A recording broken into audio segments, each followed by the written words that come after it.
ನರೇಂದ್ರ ಮೋದಿ ಅವರು ಅಧಿಕಾರ ವಹಿಸಿಕೊಂಡ ನಂತರ ಒಂದಲ್ಲ ಒಂದು ಜನ ವಿರೋಧಿ ಕೆಲಸವನ್ನ ಮಾಡ್ಕೊಂಡು ಬಂದಿದ್ದಾರೆ. ರೈತರಿಗೆ ಮತ್ತು ಕಾರ್ಮಿಕರಿಗೆ ಯಾವುದೇ ಪೂರಕವಾದಂತಹ ಒಂದು ಕಾರ್ಯಕ್ರಮವನ್ನ, ಒಂದು ಕಾನೂನನ್ನ, ಒಂದು ಯೋಜನೆಯನ್ನ ಕೊಡ್ಲಿಕ್ಕೆ ಸಾಧ್ಯ ಆಗಿಲ್ಲ. ಇವತ್ತು ಪುರುಷರಿಗೆ ಇರ್ಬೋದು, ಇವತ್ತು ಉದ್ಯೋಗ ಖಾತ್ರಿ ಯೋಜನೆ ಇರಬಹುದು, ಇಂಥ ಮಹತ್ವವಾದಂತಹ ಒಂದು ಯೋಜನೆಯನ್ನ ಅವರು 11 ವರ್ಷದಲ್ಲಿ ಹೊಸ ಯೋಜನೆಯನ್ನ ಘೋಷಣೆ ಮಾಡಲಿಕ್ಕಾಗಿಲ್ಲ. ಅವರು ಏನಿದ್ರು ಭಾವನಾತ್ಮಕವಾದಂತಹ ವಿಚಾರವನ್ನ ಮುಂದಿಟ್ಟುಕೊಂಡು ಮಾತ್ರ ಈ ರಾಷ್ಟ್ರದ ಜನರಿಗೆ ಒಂದು ಮೋಸವನ್ನ ಮಾಡ್ಕೊಂಡ್ಬಂದಿದ್ದಾರೆ. ಇವತ್ತು ಮಹಾತ್ಮ ಗಾಂಧಿಯವರ ಇಡೀ ಪ್ರಪಂಚದಲ್ಲಿ ನಾವು ಮಹಾತ್ಮ ಗಾಂಧಿಯವರನ್ನ ಪೂಜಿಸ್ತಾರೆ, ಗೌರವಿಸ್ತಾರೆ. ನಮ್ಮ ದೇಶಕ್ಕೆ ಸ್ವತಂತ್ರ ತಂದಂತಹ ಮಹಾನ್ ನಾಯಕರನ್ನ ಹೆಸರನ್ನ ಬದಲಾವಣೆ ಮಾಡ್ತಕ್ಕಂಥದ್ದು ಒಂದು ದೊಡ್ಡ ಸಾಧನೆಯಾಗಿ ಅವರು ಮಾಡಿದ್ದಾರೆ. ಅದರ ಜೊತೆಗೆ ಇಡೀ ರಾಷ್ಟ್ರದಲ್ಲಿ ಉದ್ಯೋಗ ಖಾತ್ರಿ ಯೋಜನೆ, ಪ್ರತಿಯೊಬ್ಬ ಯಾರಿಗೆ ಕೂಲಿ ಹಿಂದೆ ಇರೋರು ಸಹ ಅವರು ಕನಿಷ್ಠ ಯೋಜನೆಯನ್ನ ಪಡೆಯುವಂತ ಅವಕಾಶ ಈ ಮನ್ರೇಗಾದಲ್ಲಿ ಇತ್ತು.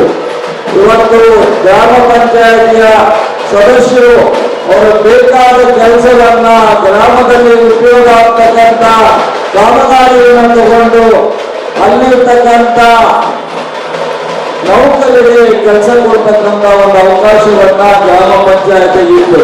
ಇಡೀ ರಾಷ್ಟ್ರದ ಕನಿಷ್ಠ ಒಂದು ಗ್ರಾಮ ಪಂಚಾಯತಿಗೆ 1 ವರ್ಷಕ್ಕೆ 1 ಕೋಟಿಗಿಂತಲೂ ಹೆಚ್ಚು ಖರ್ಚು ಮಾಡತಕ್ಕಂಥದಕ್ಕೆ ಅವಕಾಶ ಇತ್ತು.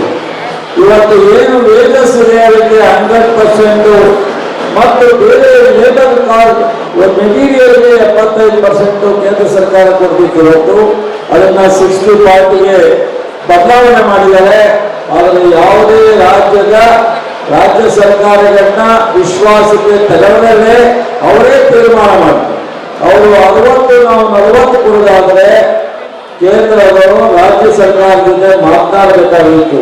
ಅದನ್ನು ಯಾವುದನ್ನು ಸಹ ಮಾತನಾಡುವಲ್ಲೇ ಏಕಾಏಕಿ ಇವತ್ತು ಕೇಂದ್ರ ಸರ್ಕಾರ ನೋಟಿಫಿಕೇಶನ್ ಮಾಡುವಂತಹ ಗ್ರಾಮ ಪಂಚಾಯತಿಗಳಲ್ಲಿ ಮಾತ್ರ ಈ ಒಂದು ಮನ್ರೇಗವನ್ನ ಕೆಲಸ ಮಾಡತಕ್ಕಂಥದ್ದು. ಯುಜಿ ರಾಮ್ಜಿಯನ್ನ ಹೆಸರನ್ನ ಬದಲಾವಣೆ ಮಾಡಿ ಈ ಒಂದು ನಿರ್ಧಾರವನ್ನ ತಗೊಂಡಿರ್ತಕ್ಕಂಥದನ್ನ ನಮ್ಮ ರಾಷ್ಟ್ರೀಯ ನಾಯಕರಂತ ರಾಹುಲ್ ಗಾಂಧಿಯವರು, ಸೋನಿಯಾ ಗಾಂಧಿಯವರು, ಮಲ್ಲಿಕಾರ್ಜುನ್ ಖರ್ಗೆ ಅವರು, ಇವತ್ತು ರಾಜ್ಯದ ಮುಖ್ಯಮಂತ್ರಿಗಳಾದಂತಹ ಸಿದ್ದರಾಮಯ್ಯವರು, ಡಿ.ಕೆ. ಶಿವಕುಮಾರ್ ಅವರ ನೇತೃತ್ವದಲ್ಲಿ ನಮ್ಮ ರಾಜ್ಯದಲ್ಲಿ ಸುದೀರ್ಘವಾದಂತ ದೆಹಲಿಯಿಂದ ಹಳ್ಳಿವರೆಗೆ ಹೋರಾಟವನ್ನ ಮಾಡಿ ಇವತ್ತು ಕೇಂದ್ರದಲ್ಲಿ 11 ವರ್ಷದಲ್ಲಿ ಮಾಡಿರ್ತಕ್ಕಂಥ ಅನ್ಯಾಯವನ್ನ ಈ ತರದ ಅನೇಕ ಜನ ವಿರೋಧಿ ಕಾರ್ಯಕ್ರಮಗಳನ್ನ ವಿರೋಧ ಮಾಡತಕ್ಕಂಥದ್ದು ನಮ್ಮ ಪಕ್ಷದ ಮತ್ತು ನಮ್ಮೆಲ್ಲ ಕಾರ್ಯಕರ್ತರ ಜವಾಬ್ದಾರಿ.